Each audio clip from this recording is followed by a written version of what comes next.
कृष्णा। जय श्री हरि। आप सभी भक्तों का दिन शुभ और मंगलमय हो। आज कामिका एकादशी के व्रत के पारण का दिन है, तो आइए सुनते हैं तुलसी माता और लक्ष्मी माता की कथा। इन कथाओं को सुनने से ही व्रत पूर्ण माना जाता है। तुलसी माता को हरि प्रिया भी कहा जाता है। जितना भगवान श्री हरि विष्णु सोने, चांदी, हीरे, मोती और रत्नों से प्रसन्न नहीं होते, उतना सिर्फ तुलसी दल से प्रसन्न हो जाते हैं। सच्ची श्रद्धा भाव से तुलसी दल भगवान विष्णु को अर्पित करने से मनुष्यों के सभी संकट कट जाते हैं और मनोकामनाओं की पूर्ति होती है। तो सभी भक्तजन प्रेम से बोलिए, गौरी पुत्र गणेश भगवान की जय। बोलिए, लक्ष्मी नारायण भगवान की जय। ओम नमः शिवाय। एक बार भगवान विष्णु जी शेषनाग पर बैठे बैठे उदास हो गए और धरती पर जाने का विचार बनाया। धरती पर जाने का मन बनाते ही विष्णु जी जाने की तैयारियों में लग गए।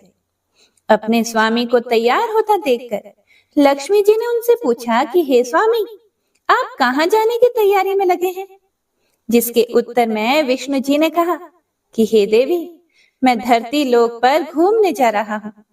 यह सुनकर माता लक्ष्मी जी का भी मन धरती पर जाने का हुआ और उन्होंने श्री हरि से इसकी आज्ञा मांगी। लक्ष्मी जी की प्रार्थना करने पर भगवान विष्णु जी बोले कि आप मेरे साथ चल सकते हो, लेकिन एक शर्त पर। अगर आप धरती पर पहुंचकर उत्तर दिशा की ओर ना देखें तो तभी मैं आपको अपने साथ लेकर जाऊंगा। यह सुनते ही माता लक्ष्मी जी तुरंत हाँ कर देती हैं और विष्णु जी के साथ धरती लोक पर जाने के लिए तैयार हो जाती हैं। माता लक्ष्मी जी और भगवान विष्णु जी सुबह सुबह धरती पर पहुंच गए। जब वे पहुंचे तब सूर्य देवता उदय हो ही रहे थे।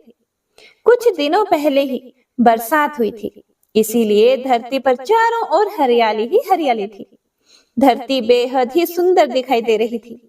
इसीलिए माँ लक्ष्मी जी मंत्र मुग्ध होकर धरती के चारों ओर देख रही थी। माँ लक्ष्मी जी भूल गई कि पति को क्या वचन देकर साथ आई है। अपनी नजर घुमाते हुए उन्होंने कब उत्तर दिशा की ओर देखा, उन्हें पता ही नहीं चला। मन ही मन में मुग्ध हुई माता लक्ष्मी जी ने जब उत्तर दिशा की ओर देखा तो उन्हें एक सुंदर बगीचा नजर आया। उस ओर से भीनी भीनी खुशबू आ रही थी। बगीचे में बहुत ही सुंदर सुंदर फूल खिले हुए थे। फूलों को देखते ही माँ लक्ष्मी बिना सोचे समझे उस खेत में चली गई और एक सुंदर सा फूल तोड़कर लाई। फूल तोड़ने के बाद जैसे ही माँ लक्ष्मी जी भगवान विष्णु के पास वापस लौट कर आई, तब भगवान विष्णु जी की आंखों में आंसू भरे थे। माँ लक्ष्मी जी के हाथ में फूल देखकर विष्णु जी बोले कि कभी भी किसी से बिना पूछे उसका कुछ भी नहीं लेना चाहिए, और साथ ही माँ लक्ष्मी जी को विष्णु जी को दिया हुआ वचन भी याद दिलाया। माँ लक्ष्मी जी को जब अपनी भूल का आभास हुआ तो उन्होंने भगवान के सामने इस भूल की क्षमा मांगी। विष्णु जी ने कहा कि आपने जो भूल की है उसकी सजा तो आपको अवश्य मिलेगी। जिस माली के खेत से आपने बिना पूछे फूल तोड़ा है, यह एक प्रकार की चोरी है। इसीलिए अब आप 3 वर्षों तक माली के घर नौकर बनकर रहो। उसके बाद मैं आपको वैकुंठ में वापस बुलाऊंगा। भगवान विष्णु जी का आदेश मानकर माता लक्ष्मी जी चुपचाप सर झुकाकर मान स्वीकार किया। जिसके बाद माँ लक्ष्मी जी ने एक गरीब औरत का रूप धारण किया और उस खेत के मालिक के घर गई।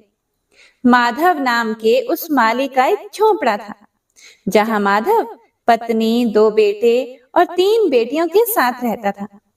माता लक्ष्मी जी जब एक साधारण औरत बनकर माधव के झोंपड़े पर पधारी तो माधव ने पूछा कि बहन, आप कौन हो? तब माँ लक्ष्मी ने कहा कि मैं एक गरीब औरत हूँ, मेरी देखभाल करने वाला कोई नहीं। मैंने कई दिनों से खाना भी नहीं खाया। मुझे कोई भी काम दे दो, मैं तुम्हारे घर का काम किया करूंगी, और इसके बदले में आप मुझे अपने घर के एक कोने में आसरा दे देना। माधव बहुत ही अच्छे दिल का मालिक था। उसे उन पर दया आ गई लेकिन उसने कहा, बहन, मैं तो बहुत ही गरीब हूँ। मेरी कमाई से मेरे घर का खर्च काफी कठिनाई से चलता है। लेकिन अगर मेरी 3 बेटियां हैं, उसकी जगह अगर 4 बेटियां होती तो भी मुझे गुजारा करना था। अगर आप मेरी बेटी बनकर और जैसा रूखा सूखा हम खाते हैं उसमें खुश रह सकती हो तो बेटी अंदर आ जाओ। माधव ने माँ लक्ष्मी जी को अपने झोंपड़े में शरण दे दी और माँ लक्ष्मी जी 3 साल तक उस माधव के घर पर नौकरानी बनकर रही। कथा के अनुसार कहा जाता है कि जिस दिन माँ लक्ष्मी जी माधव के घर आई थी, उसके दूसरे दिन ही माधव को फूलों से इतनी आमदनी हुई कि शाम को उसने एक गाय खरीद ली। फिर धीरे धीरे माधव ने जमीन खरीद ली और सबने अच्छे अच्छे कपड़े भी बनवा लिए। कुछ समय बाद माधव ने एक बड़ा पक्का घर भी बनवा लिया। माधव हमेशा सोचता था कि मुझे यह सब इस महिला के आने के बाद ही मिला है। इस बेटी के रूप में मेरी किस्मत आ गई है। एक दिन माधव जब अपने खेतों से काम खत्म करके घर आया तो उसने अपने घर के द्वार पर गहनों से लदी एक देवी स्वरूप औरत को देखा। जब वह पास गया तो उसे आभास हुआ कि यह तो मेरी मुंह बोली चौथी बेटी यानी वही औरत है। कुछ समय के बाद वह समझ गया कि यह देवी कोई और नहीं बल्कि स्वयं माँ लक्ष्मी जी है।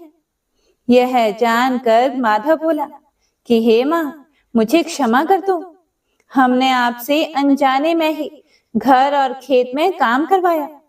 हे माँ, यह हमसे कैसा अपराध हो गया। माँ, हम सबको माफ कर दो। यह सुनकर माँ लक्ष्मी जी मुस्कुराई और बोली कि हे माधव, तुम तो बहुत ही अच्छे और दयालु व्यक्ति हो। तुमने मुझे अपनी बेटी की तरह रखा, अपने परिवार का सदस्य बनाया।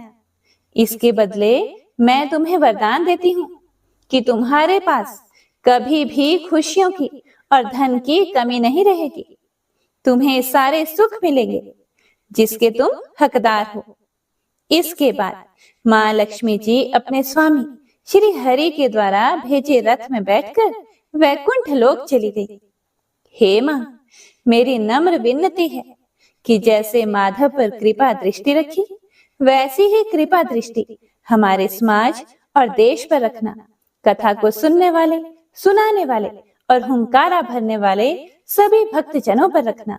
तो प्रेम से बोलिए लक्ष्मी नारायण भगवान की जय। आइए अब बड़ी ही श्रद्धा और प्रसन्नचित मन से मनोकामनाओं को पूरी करने वाली तुलसी माता की कथा को सुनते हैं। तुलसी माता की कथा को सुने बिना व्रत पूर्ण नहीं माना जाता। तो प्रेम से बोलिए तुलसी शालिग्राम की जय। एक बार एक गांव में एक बुजुर्ग महिला रहा करती थी। वह प्रतिदिन पूजा पाठ किया करती थी। वह रोज तुलसी माँ की पूजा करती थी और वह बुजुर्ग महिला रोज तुलसी माता से कहती, हे तुलसी माँ, तुम मुझे बहू दे, पीताम्बर की धोती दे, मीठा मीठा घास दे, वैकुंठ में वास दे, चटक की चाल दे, पटक की मौत दे, चंदन का काठ दे, रानी का काज दे, दाल भात का भोजन दे, 11 की मौत दे और कृष्ण जी का कंधा दे। वह बुजुर्ग महिला हर महीने में तुलसी माता की रोज पूजा करती थी और उनके बिरले को रोज सींचती। तुलसी माता बुजुर्ग महिला की बात सुनकर धीरे धीरे सूखने लगी। तभी भगवान श्री कृष्ण जी ने देखा कि तुलसी माता सूख रही है और तभी एक दिन भगवान श्री कृष्ण तुलसी माता जी के पास प्रकट हुए और भगवान श्री कृष्ण जी ने तुलसी माता से पूछा, तुम क्यों सूख रही हो? सभी महिलाएं तुम्हारी पूजा करती हैं और तुमको रोज सींचती हैं, लेकिन फिर भी तुम सूखती जा रही हो। इसका कारण क्या है? जिसके बाद तुलसी माता ने भगवान श्री कृष्ण जी से कहा कि हे प्रभु, एक बुजुर्ग महिला मेरे पास रोज आती है और रोज एक ही बात बोलती है कि हे तुलसी माता, सबकी दाता, मैं तेरा बिरला सींचती हूँ, तुम मुझे बहू दे, पीताम्बर की धोती दे, मीठा मीठा घास दे, वैकुंठ में वास दे, चटक की चाल दे, पटक की मौत दे, चंदन का काठ दे, रानी सा राज दे, दाल भात का भोजन दे, ग्यारस की मौत दे और कृष्ण जी का कांधा दे। मैं उस बुजुर्ग महिला की सारी मनोकामनाएं पूरी कर सकती हूँ, लेकिन उसकी एक मनोकामना पूरी नहीं कर सकती। मैं कृष्ण जी का कंधा कहाँ से दूंगी?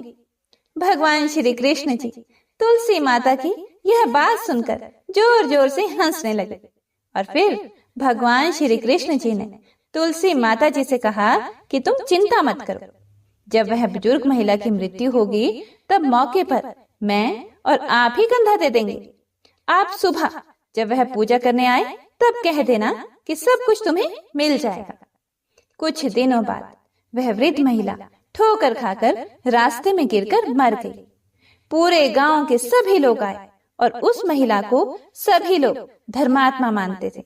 उसको तुलसा जी की डोकरी कहते थे।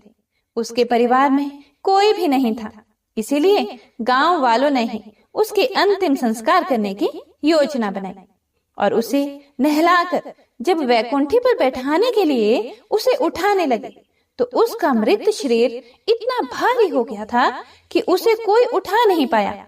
यह सब देखकर वहां के सभी लोग तरह तरह की बातें करने लगे और कहने लगे कि यह इतना पूजा पाठ करती थी, हर समय माला फेरती थी, इसीलिए यह इतनी भारी हो गई है। वहीं पूरे गांव में चर्चा होने लगी कि डोकरी माई कोई भक्ति नहीं करती थी, यह छल कपट करती थी। हम जिसे धर्मात्मा समझते थे वह पापी है, जो कि किसी से भी नहीं उठ पा रही है। यह इसके कर्मों की सजा है। इधर भगवान ने सोचा कि मेरे भक्तों की निंदा हो रही है, इसीलिए भगवान ने बूढ़े ब्राह्मण का भेष धारण करके वहां पर आए और वहां पर जितने भी लोग इकट्ठे हुए थे उनसे पूछने लगे कि यहाँ पर इतनी भीड़ क्यों लगी है, जिससे लोग कहने लगे कि यह डोकरी माई मर गई है और पाप इतना था कि जिससे यह उठ ही नहीं पा रही है। सब उठा उठा कर थक गए। तब ब्राह्मण जी ने कहा कि मुझे एक बार डोकरी के कानों में कहने दो, फिर वह देखो कैसे उठती है।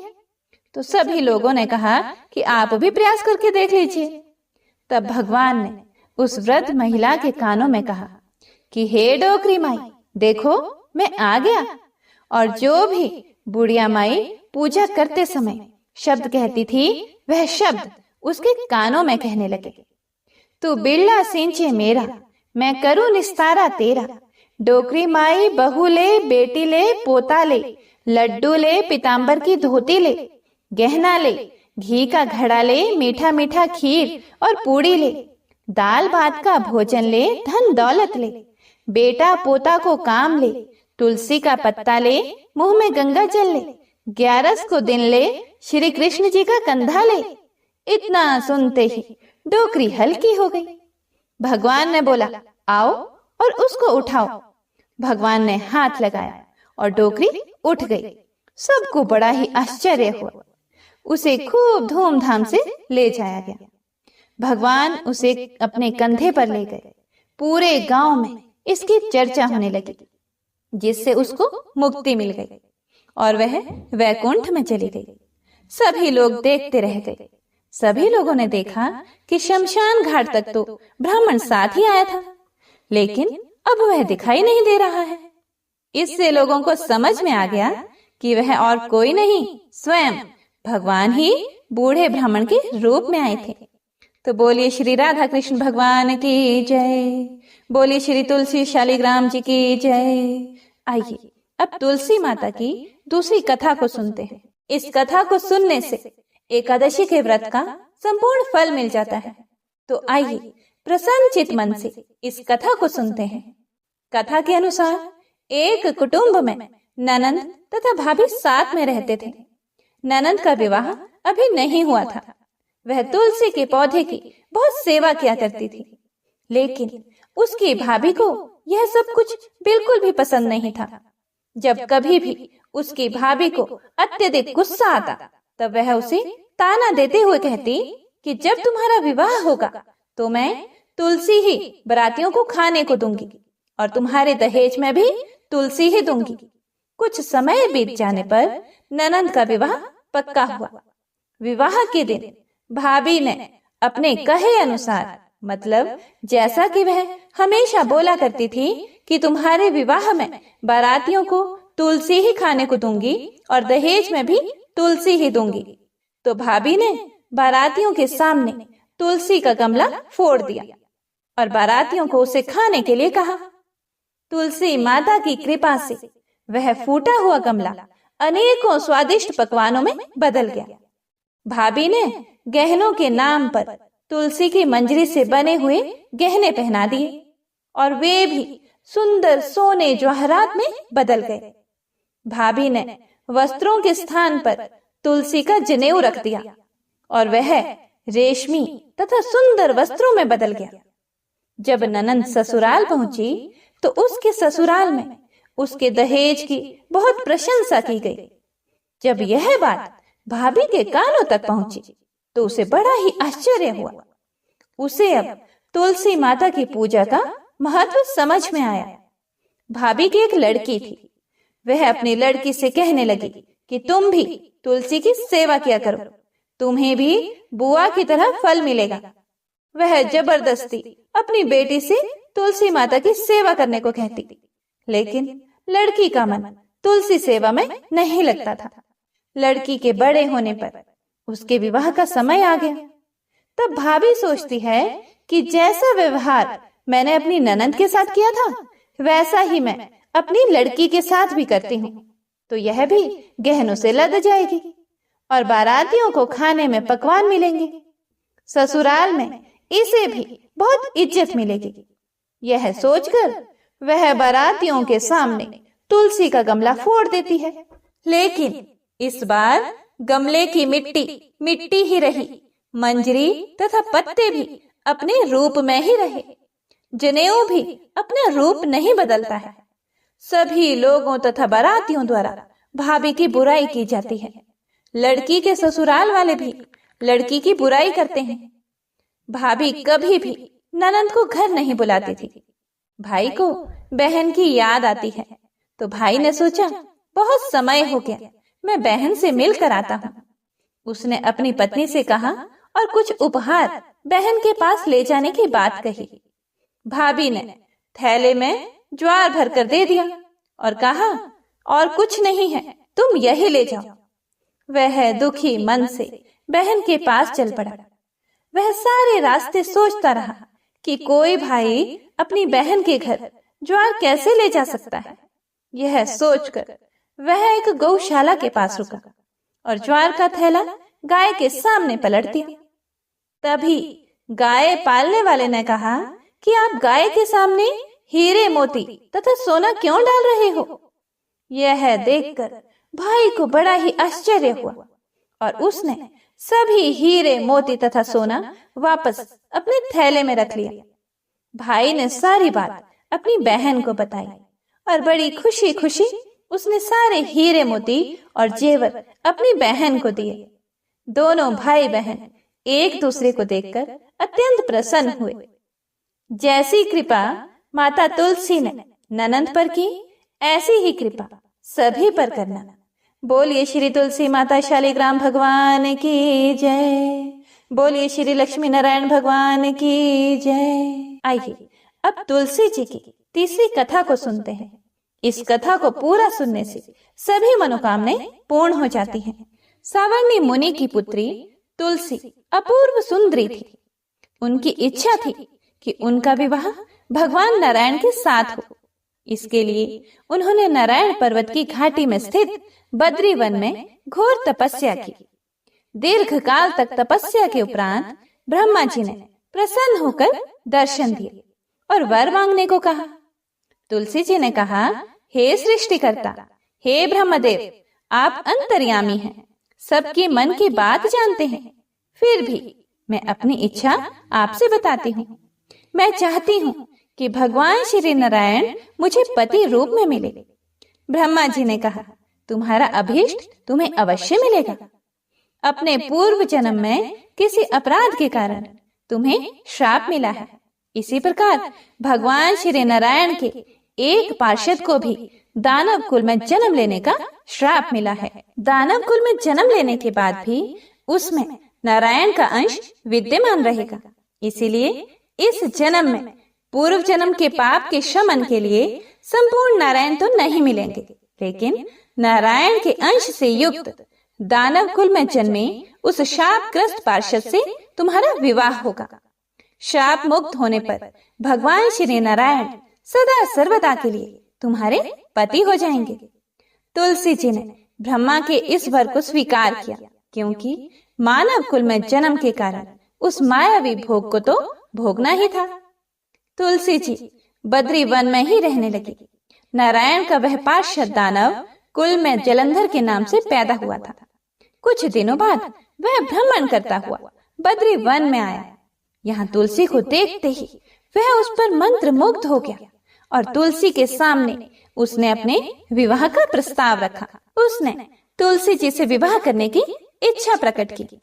इतने में ही महाब्रह्मा जी भी वहां आ गए और तुलसी जी से कहा, तुलसी, जलंधर को देखो, कैसा देवोपम उसका स्वरूप है। दानव कुल में जन्म लेने के बाद भी लगता है जैसे इसके शरीर में नारायण का वास हो। तुम प्रस्ताव को सहर्ष स्वीकार कर लो। तुलसी को भी लगा कि उसकी तपस्या पूर्ण हुई, उसे इच्छित फल मिला है। जलंधर के साथ उसका गंधर्व विवाह हो गया और वह जलंधर के साथ उसके महल में पत्नी बनकर आ गई। जलंधर ने अपनी परम सुंदरी सती साध्वी पत्नी तुलसी के साथ बहुत दिनों तक राज्य किया। उसने अपने राज्य का इतना विस्तार किया कि देवलोक तक उसके अधिकार में आ गया। स्वर्ग का सुख भोगने वाले देवताओं की दशा भिखारियों जैसी हो गई। जलंधर किसी को कष्ट नहीं देता था, पर अधिकार और राज्य छीन जाने से सारे देवता मिलकर ब्रह्मा, विष्णु और शिव जी की सभा में गए तथा अपनी विपत्ति सुनाई। ब्रह्मा जी ने कहा, तुलसी परम साध्वी है, उसका विवाह जलंधर से मैंने ही कराया था। जलंधर को तब तक नहीं हराया जा सकता या मारा जा सकता जब तक तुलसी को ना छला जाए। विष्णु जी ने कहा, जलंधर पूर्व जन्म में मेरा पार्षद था। श्राप के कारण उसे दैत्य कुल में जन्म लेना पड़ा। इस जन्म में भी मेरा अंश उसमें व्याप्त है। साथ ही तुलसी के पति व्रत धर्म से वह अजय है। फिर देवताओं की सहमति से भगवान शिव ने जलंधर के पास संदेश भेजा कि या तो वह देवताओं को राज्य लौटा दे या फिर उनसे युद्ध करे। जलंधर शंकर के पास पहुंचा। उसने कहा, देवाधिदेव, आपके लिए देवताओं का पक्ष लेना उचित नहीं है। राज्य बढ़ाना हर राजा का कर्तव्य है। मैं किसी को दुखी नहीं कर रहा हूँ। देवताओं से कहिए कि वे मेरी प्रजा बनकर रहे। मैंने आपका कोई भी अपमान नहीं किया है। हमारा आपका युद्ध शोभा नहीं देता है। अगर आप हार गए तो बड़ी लज्जा की बात होगी।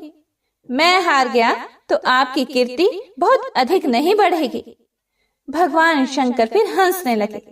वे तो सब रहस्य समझते थे। तुलसी और जलंधर के पूर्व जन्म के श्राप की अवधि लगभग पूरी हो चुकी थी। फिर शंकर जी बोले, इसमें कीर्ति और लज्जा की बात क्या है? तुम देवों को राज्य लौटाकर उन्हें उनके पद पर प्रतिष्ठित होने दो। युद्ध से बचने का यही एक उपाय है। जलंधर ने कहा, मैंने युद्ध के बल से देवलोक जीता है। कोई उसे युद्ध के द्वारा ही वापस ले सकता है। यह है मेरा अंतिम उत्तर है। अब मैं जा रहा हूँ। ऐसा कहकर जलंधर चला गया। उसने अपनी पत्नी तुलसी को सारी बातें बताई और कहा, कर्म भोग सब काल सूत्र में बंधा है। जीवन में हर्ष, शोक, भय, सुख, दुख, मंगल, अमंगल काल के अधीन है। हम तो केवल निमित्त हैं। संभव है भगवान शिव देवों का पक्ष लेकर मुझसे युद्ध करे। तुम चिंता मत करना, तुम्हारा सती तेज मेरी रक्षा करेगा। दूसरे दिन भगवान शंकर के नेतृत्व में देवताओं ने युद्ध छेड़ दिया। जलंधर ने भीषण बाणों की वर्षा कर उनका वेग रोका। उसके प्रहार से देवता डगमगाने लगे। उसने दानवी शक्ति का प्रयोग करके मायावी युद्ध आरंभ किया। युद्ध स्थल पर वह किसी को भी दिखाई नहीं देता था, पर उसके अस्त्र शस्त्र प्रहार कर देवों को घायल कर रहे थे। देवगण अपने अस्त्र चलाएं तो किस पर चलाएं, क्योंकि कोई शत्रु सामने था ही नहीं। कई दिनों तक इस तरह भयंकर युद्ध चला। जलंधर पराजित नहीं हुआ। तब शिव जी ने विष्णु से कहा, विष्णु कुछ तो उपाय करो, अन्यथा मेरा तो सारा यश मिट्टी में मिल जाएगा। विष्णु जी ने सोचा, बल से तो जलंधर को हराया नहीं जा सकता, इसीलिए छल का सहारा लेना ही पड़ेगा। उन्होंने तुरंत अपना स्वरूप जलंधर जैसा बनाया और अस्त्र शस्त्र से सुसज्जित हो तुलसी जी के पास पहुंच गए। बोले, प्रिय, मैं युद्ध जीत गया, सारे देवता भगवान शंकर समेत हार गए। इस खुशी में आओ, मैं तुम्हें अपने अंग से लगा लूं। पति को प्रत्यक्ष खड़ा देखकर तथा विजय का समाचार सुनकर वह दौड़कर मायावी जलंधर के गले से लिपट गई। इस प्रकार पति पत्नी दोनों ने आलिंगन होकर खूब खुशी मनाई। पर पुरुष के साथ इस प्रकार के व्यवहार से उसका सती तेज नष्ट हो गया। उसका सती तेज जो जलंधर की कवच के रूप में रक्षा कर रहा था, वह कवच नष्ट हो गया। जलंधर शक्तिहीन हो गया। यह जानते ही भगवान शंकर ने अपने त्रिशूल से प्रहार किया। त्रिशूल के लगते ही जलंधर जलकर भस्म हो गया। जलंधर के मरने को जानकर विष्णु अपने असली रूप में आ गए। सामने अपने पति जलंधर के स्थान पर भगवान विष्णु को खड़ा देखकर तुलसी बहुत विस्मित हुई। उसको पता लग गया कि स्वयं नारायण ने उसके साथ छल किया है। क्रोध में आकर तुलसी जी ने श्राप दिया, एक सती स्त्री का अस्तित्व भंग करने के अपराध में तुम हृदयहीन पत्थर हो जाओ। विष्णु जी ने तुलसी के श्राप को शिरोधार्य कर कहा, देवी, तुम्हारे तथा जलंधर के कल्याण के लिए मुझे ऐसा करना पड़ा। तुम दोनों को श्राप मुक्त करना था। तुम भी अब अपना शरीर त्याग कर तुलसी बिरवा के रूप में जन्म लोगी और मेरी पूजा तुलसी दल से होगी। मैं शालिग्राम पत्थर बनूंगा। मेरे शीश पर तुम आदर से विराजमान होंगी। तुम्हारे पति की हड्डियों के चूर्ण से शंख की उत्पत्ति होगी। उस शंख ध्वनि से देवताओं तथा मेरी पूजा आराधना होगी। जहाँ शंख ध्वनि होगी वहाँ मंगलमय मैं विराजमान रहूंगा। तुमने पूर्व जन्म में बद्री वन में मुझे पाने के लिए बड़ी तपस्या की थी। अब अगले जन्म में मैं नारायण प्रस्तर के रूप में बद्रीनाथ वन में स्थापित होऊंगा और मेरी पूजा अर्चना फल फूल से ना होकर तुम्हारी तुलसी दल से होगी। मेरे शीश पर विराजमान होकर तुम मुझसे भी ऊंचा पद प्राप्त करोगे। बोलिए श्री लक्ष्मी नारायण भगवान की जय। बोलिए श्री तुलसा जी शालिग्राम जी की जय। श्री तुलसी महारानी करो विनय सिर नाए, जो मम हो संकट विकट दीजे मात नशाए। नमो नमो तुलसी महारानी, महिमा मिट ना जाए बखानी। दियो विष्णु तुमको सन्माना, जग में छाय सुअश्य महाना। विष्णु प्रिया जय जयति भवानी, तिहु लोक की हो सुख खानी। भगवत पूजा कर जो कोई, बिना तुम्हारे सफल न होई। जिन घर तव नहीं होए निवासा, उस पर करी विष्णु नहीं बासा। करे सदा जो तव नित सुमिरन, ते ही के काज होए सब पूरन। कार्तिक मास महात्म तुम्हारा, ताको जानत सब संसारा। तब पूजन जो करे कुंवारी, पावे सुंदर वर सुकुमारी। करे जो पूजन नित्य प्रति नारी, सुख संपत्ति से होए सुखारी। वृद्धा नारी करे जो पूजन, मिले भक्ति होवे पुलकित मन। श्रद्धा से पूजे जो कोई, भवनिधि से तर जावे सोए। कथा भागवत यज्ञ करावे, तुम बिन नहीं सफलता पावे।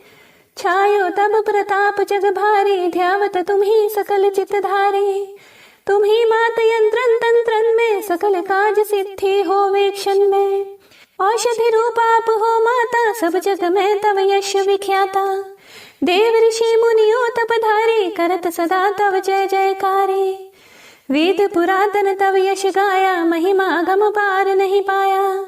नमो नमो जय जय सुख करनी, नमो नमो जय दुख निवारणी। नमो नमो सुख संपत्ति देनी, नमो नमो अघ काटन छेनी। नमो नमो भक्तन दुख हरनी, नमो नमो दुष्टन मद छैनी। नमो नमो भव पार उतारनी, नमो नमो परलोक सुधारनी। नमो नमो निज भक्त उबारनी, नमो नमो जन काज संवारनी। नमो नमो जय कुमति निशावनी, नमो नमो सब सुख उपजावनी। जयति जयति जय तुलसी माई, ध्याऊं तुमको शीश नवाई। निज जन जानी मोहि अपनाओ, बिगड़े कारज आप बनाओ।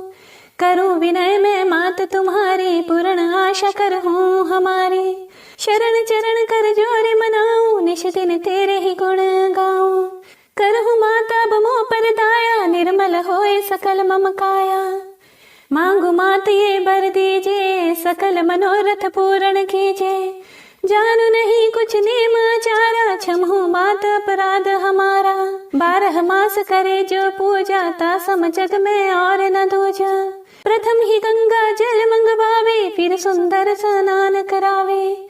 चंदन अक्षत पुष्प चढ़ावे, धूप दीप नैवेद्य लगावे। करे आचमन गंगा जल से, ध्यान करे हृदय निर्मल से। पाठ करे फिर चालीसा की, स्तुति करे मात तुलसा की। यह विधि पूजा करे हमेशा, ताके तन नहीं रहे कलेशा। करे मास कार्तिक का साधन, सोवे नित्य पवित्र हुए जाहि। है यह कथा महासुखदाई, पढ़े सुने सो भव तर जाए। तुलसी मैया तुम कल्याणी, तुम्हारी महिमा सब जग जानी। भावना तुझे मानित नित ध्यावे, गागा कर्मा तुझे रिझावे। यह श्री तुलसी चालीसा, पाठ करे जो कोय। गोविंद सो फल पावही, जो मन इच्छा होए। तुलसी चालीसा संपूर्ण। हे प्रिय भक्तों, तो यह थी आज की कथा। उम्मीद है आप सभी भक्तों ने पूरे भक्ति भाव और प्रसन्नचित मन से कथा को पूरा सुना होगा। कथा पसंद आए तो ज्यादा से ज्यादा शेयर भी कीजिएगा, ताकि सभी भक्तजन कथा को सुनकर पुण्य फल प्राप्त कर सकें। तो भगवान आपकी सभी मनोकामनाओं को पूर्ण करें। एक बार सभी भक्तजन प्रेम से बोलिए, लक्ष्मी नारायण भगवान की जय। हरे कृष्णा।